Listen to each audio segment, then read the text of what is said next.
जितनी बातें आपने बोली वो शायद मेरे लिए आप एक तरह से अति बोल दिए हैं। मैं साजा का ही बालक हूँ, साजा में ही पला बढ़ा हूँ और साजा के साथ हमेशा शिक्षकों के साथ मैं उनको प्रेरित नहीं करता, केवल कोचकता हूँ। कोचकने वाला काम मेरा है। आज इस धरना स्थल के तीसरे दिवस पर इस मंच पर आसीन ब्लॉक के फेडरेशन ब्लॉक संयोजक महोदय जी और विभिन्न संगठन के पदाधिकारीगण, हमारे पितातुल्य अग्रजगण और मातृशक्तियां और तमाम विभाग से पहुंचे कर्मचारी और अधिकारीगण, आप सभी को इस मंच के माध्यम से आप सभी का अभिनंदन और नमन करता हूं।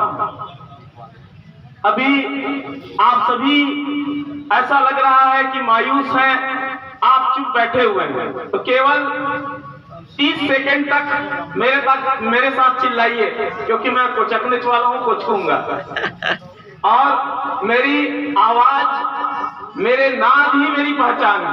अभी एक छोटा सा वीडियो बनाना है जिनको हमको मीडिया में भेजना है, तो सभी लोग हाथ उठाकर एक बार जय घोष करेंगे और जोरदार नारा लगाएंगे, हमारी एकता जिंदाबाद जिंदाबाद जिंदाबाद, हमारी एकता जिंदाबाद जिंदाबाद जिंदाबाद, महंगाई भत्ता तो लेकर रहेंगे, लेकर रहेंगे,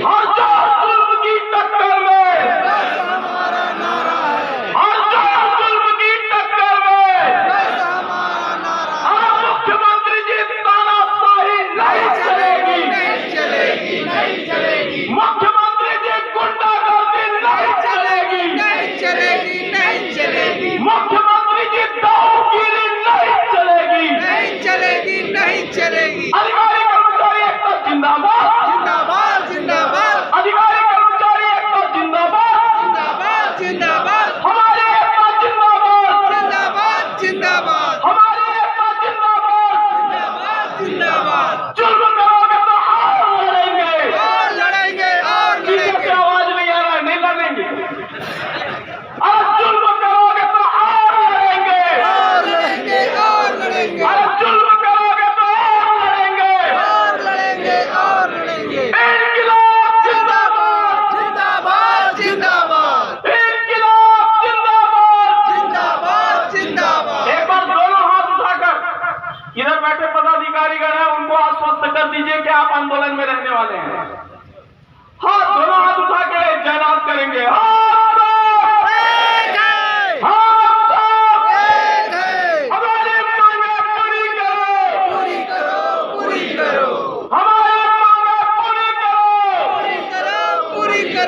बहुत बहुत धन्यवाद साथ देने के लिए। बातें निकल चुकी हैं और एक चीज आप लोगों को कहना चाहूंगा कि जब उसूलों पे आ जाए, जब उसूलों पे आ जाए तो टकराना जरूरी हो जाता है। जब उसूलों पे आ जाए तो टकराना चाहिए और जब जिंदा है तो जिंदा नजर आना चाहिए।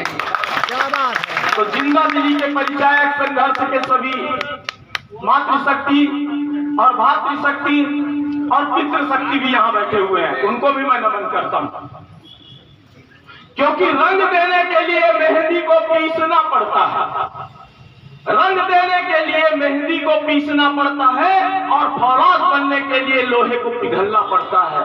अरे बिना कपड़े तो सोना भी कुंदन नहीं बनता, रोशनी के लिए दिए को जलना पड़ता है, जलना पड़ता है। तो दिए के लिए भी आपको भी उस तपस्या को करना ही होगा। जिस प्रकार से हम विगत 1998 से संघर्षरत हैं और अपने संघर्ष के बूते उस मुकाम तक पहुंचे हैं जो कभी हमारे अग्रजगण ही कहा करते थे, शिक्षा कर्मी बनकर संविलियन कब्बू नहीं हुआ, ये हमारे अग्रज ही लोग कहा करते थे। तो हम उनके छोटे भाई हैं, अनुज हैं, वो करके दिखा दिए हैं कि संविलियन ना हुआ है, ना होगा, ना हो सकता है। वो संघर्ष के बूते हमने करके दिखाया है। अब बारी है कि सबके साथ कंधे से कंधे मिलाकर हम और छोटी लड़ाई नहीं लड़ रहे। क्या आपको पता है कि आप जो लड़ाई लड़ रहे हैं वो आपके आत्मसम्मान की लड़ाई है, आपके आत्मसम्मान की लड़ाई है, आत्मरक्षा की लड़ाई है।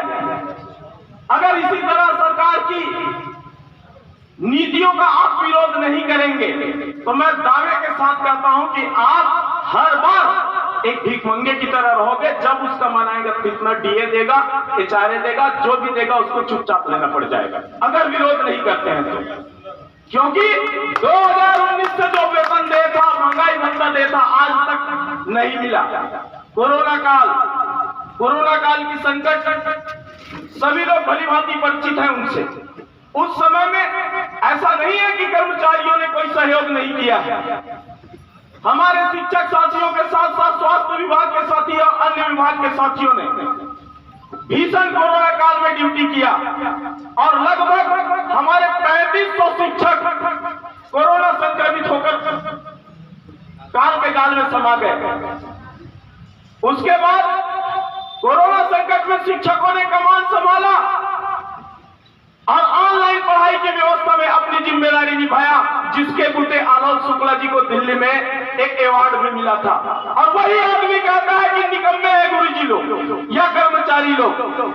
साथियों, जो एसी रूम में बैठे हुए आईएएस लोग हैं वो एक भूमिका बनाते हैं कि किस प्रकार से कर्मचारी को जनता के बीच में गिराया जाए। उनका जो कहा हुआ शब्द था निकम्मा, वो क्यों था पता है आपको? उनको पता था कि महंगाई भत्ता हम दे नहीं रहे हैं, एचआरए हम दे नहीं रहे हैं, तो उनके लिए जब भी आंदोलन करे उससे पहले एक सीगूफा छोड़ दिया जाए कि ये लोग निकम्मे हैं, ताकि जनता में ये मैसेज जाए कि ये निकम्मे लोग केवल हड़ताल करते हैं। तो मैं बता देना चाहूंगा कि महंगाई भत्ता होता क्या है। जरा सुने ध्यान से कि महंगाई भत्ता क्या है और किस प्रकार से मिलता है। जब जब भी महंगाई बढ़ती है तो केंद्र से महंगाई का जो इंडेक्स होता है उसमें उसको नापा जाता है कि कितनी महंगाई बढ़ा। किसी भी यहाँ अर्थशास्त्र के भी व्याख्याता लोग बैठे हैं, बहुत ज्ञाता लोग बैठे हैं। किसी भी राज्य या देश के सकल आय का जब बजट तैयार होता है तो उनमें प्रतिशत के आधार पर विभिन्न मदों में व्यय किया जाता है। तो उसी प्रकार का मद होता है और उस मद में मान लीजिए वेतन भत्ते के लिए कर्मचारी और अधिकारी के वेतन भत्ते के लिए इतना प्रतिशत उसमें सुरक्षित रखा जाता है, तो वही आपका वेतन और वेतन भत्ते दिए जाते हैं। तो जैसे जैसे महंगाई बढ़ती है तो आपके भत्ते को बढ़ाने के लिए इंडेक्स है, उसके मापदंड के अनुसार इतने प्रतिशत की महंगाई भत्ता वृद्धि हुई है तो इतने प्रतिशत कर्मचारियों के लिए देय होगा। जब केंद्र ये घोषित करता है तो राज्य के साथ उनका टाई अप है। केंद्र अगर कोई महंगाई भत्ता दे तो राज्य को व्यवस्थापूर्ण या कहे कि नियम अनुसार उस महंगाई भत्ता को उसी समय से दे होता है, मई से दे नहीं होता। कोई भी डीए मई से दे नहीं होता। पता नहीं छत्तीसगढ़ में उल्टी गंगा बहती है। आप भी बताइए, आप घर के सियान हो, दीपावली का पर्व है और आप रोना रो रहे हो गरीबी के, हमारे पास पैसा नहीं है, हमारे पास पैसा नहीं है, मेरे पास पैसा नहीं है। बच्चा तंग कर रहा है कि मेरे लिए कपड़ा चाहिए, पटाखा चाहिए, लेकिन आप बोल रहे हैं कि मेरे पास पैसा नहीं है और दीपावली के पूर्व अपने लिए कपड़े सिलवा लिए, अपने लिए जूते ले लिए, जो घर के जिम्मेदार सियान है, और बच्चे वहां चुपचाप देख रहे हैं। आप समझ रहे हैं ना मैं क्या बोलना चाह रहा हूं?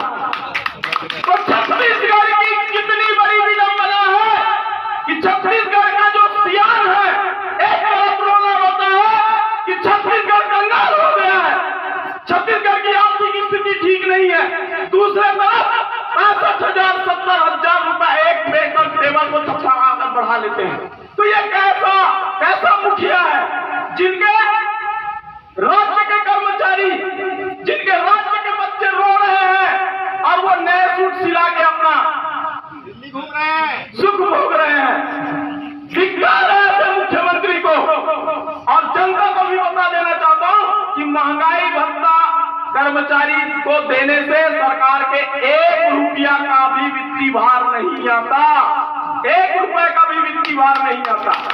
कैसे नहीं आता मैं बताता हूं। भाई महंगाई बढ़ती है, मान लीजिए कोई सामान 200 रुपए में मिलता था, बढ़कर महंगा हो गया वो 220 रुपए। तो 200 रुपए में जो टैक्स लगता था 5%, मान लीजिए जो भी % टैक्स लगता था, उनको 24 रुपए का फायदा होता था, टैक्स में राजस्व में जाता था 24 रुपए। अब 220 रुपया हो गया तो उसका टैक्स ज्यादा जाएगा कि नहीं जाएगा? तो उनका जो राजस्व का इनकम है वो भी बढ़ता है। और महंगाई बढ़ने से दिक्कत तो होती है, लेकिन राजस्व में इनकम कम नहीं होता साथियों, इनकम बढ़ता है। और उसी बढ़े हुए इनकम पर मुख्यमंत्री जी अपने मंत्री, अपने विधायक सबके वेतन को बढ़ा रहे हैं और कर्मचारी के अधिकार को मार रहे हैं। तो अपने अधिकार के लिए जिंदा व्यक्ति है, बुद्धिजीवी है, अधिकार के लिए लड़ने जानते हैं और हम अब अपना अधिकार लेके रहेंगे। सम्माननीय महोदय जी, आप भले जनता के बीच में कुछ भी परोसिए कि ये लोग वेतन बढ़ाने के लिए आंदोलन में आए, कदाचित नहीं, हम वेतन बढ़ाने के लिए आंदोलन में नहीं आए। महंगाई बढ़ी है, महंगाई बढ़ने के बाद जो टैक्स में इजाफा हुआ है उस टैक्स में हमारा अधिकार भी है, क्योंकि जितना टैक्स जाता है राजस्व का सकल आय जाता है राज्य में, उस सकल आय पर वित्तीय प्रबंधन करते हुए बजट तैयार होती है और कर्मचारियों के भत्ते तैयार होते हैं। और उसी बढ़ा हुआ जो टैक्स का पैसा है वो कहां जा रहा है ये बताने की कृपा करते हैं।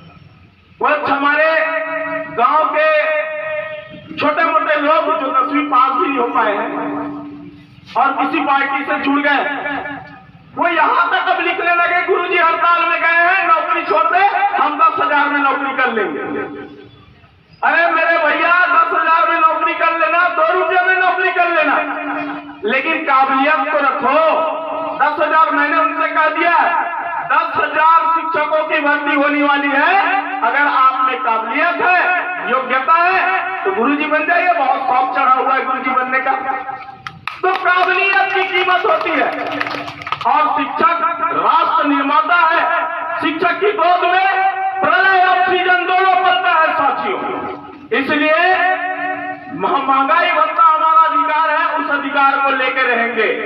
तरह तरह की बातें होती हैं सरकार की तरफ से, उनके वक्ता ये कहते हैं कि महंगाई बढ़ रही है, सभी कर्मचारी हमारे साथ आ जाओ और हम लोग जंतर मंतर में जाकर नरेंद्र मोदी के खिलाफ धरना प्रदर्शन करेंगे। बड़ा अजीब अजीब बात करते हैं। भाई धरना प्रदर्शन करना, पार्टी से लड़ना और ना जाने क्या क्या करना वो आपकी जिम्मेदारी है। हमको स्कूल जाने दो, अन्य कर्मचारियों को कार्यालय जाने दो, उनका अधिकार दे दो। भीख नहीं मांग रहे हैं आपसे, वेतन बढ़ाने की फरियाद नहीं कर रहे हैं, केवल और केवल उनको उनका अधिकार चाहिए। इतिहास के पन्ना गवाह देंगे आपको कि अधिकार की लड़ाई ही इतिहास है। इतिहास का पन्ना भरा पड़ा है साथियों। जब जब न्याय नहीं मिला हुआ, अन्याय हुआ है आदमी के साथ, तब तक संघर्ष हुआ है और इतिहास कुछ भी नहीं, संघर्ष की गाथा है। हमन हमर दुख दर्द समझते और हमन है समझथन। तो हमन सब जन एक साथ मिलके एकजुट होके हमेशा यही काम ला करबो, अवश्य हमन ला सफलता हासिल होगी। और अभी तो बढ़िया सावन के महीना चला थे और सावन के महीना में जहां काल के महाकाल उपस्थित है, ये मत सोचो कि ये मेरे महाकाल नहीं है, ये हूं मेरे बैठे काबर की यहाँ महारानी के स्थल है और महारानी जहाँ रही वहाँ महाकाल तो उपस्थित रही। अवश्य है आप हम सबके जो मांग है वो पूरा हो के रही। ये कोई बात नहीं है सरकार में हलचल नहीं है, कई जन इतनी चीज है सरकार चुप बैठेगा, सरकार चुप नहीं बैठे भैया, उखर में हलचल चला थे कि हम लोग कैसे करना है। वो पत्रकार बन जाते ना पूछे बार कैसे सब जन बैठे तारा लगे है, जवाब नहीं दे सके मन का बार तारा लगे थे ना। 15 दिन पहले अल्टीमेटम दे ना का करे काहे नहीं करे। ता मैं कल जो देखा था टीवी में, तो एक सरकार के प्रवक्ता रही, वो कहा थे मैं सबो अधिकारी कर्मचारी अधिकारी हाथ जोड़ के विनती करत हूँ सबो जन वापस आ जाए और बात तहन कमेटी बनाबो, तहन कमेटी बनाबो तहन बैठबो, है ना। कमेटी के तो बिल्कुल ही भरोसा नहीं है। काबर हम मन में कमेटी बना रहे, राउत कमेटी, पटेल कमेटी और कमेटी दुनियादारी कमेटी, लेकिन कनो कमेटी अभी तक काम नहीं आए। एक कोठन कमेटी काम नहीं, वो जो रिपोर्ट लेके सौंपते ना तो सरकार खारिज कर देते हैं। और वहां जिन बैठे हैं ना फिर मन हाँ ये तो आराम से हमरे का नहीं का गाँव आते एसी में बैठे है और एसी बरोबर वो निर्णय लेते। हम मतलब सोचते कि मन स्कूल में जाते मास्टर मन एसी में बैठे रही थे, सचिव मन जाते बढ़िया एकदम पंखा कूलर एसी में बैठे रही थे, कृषि विभाग के अधिकारी जाते थे ना तो स्वास्थ्य विभाग के वो मतलब एसी से दिखाई देते एक से वो मन एसी में बैठे रही थे तो एसी बरोबर निर्णय तक लेते मन तब उनकर बहकाव हमला आना नहीं है।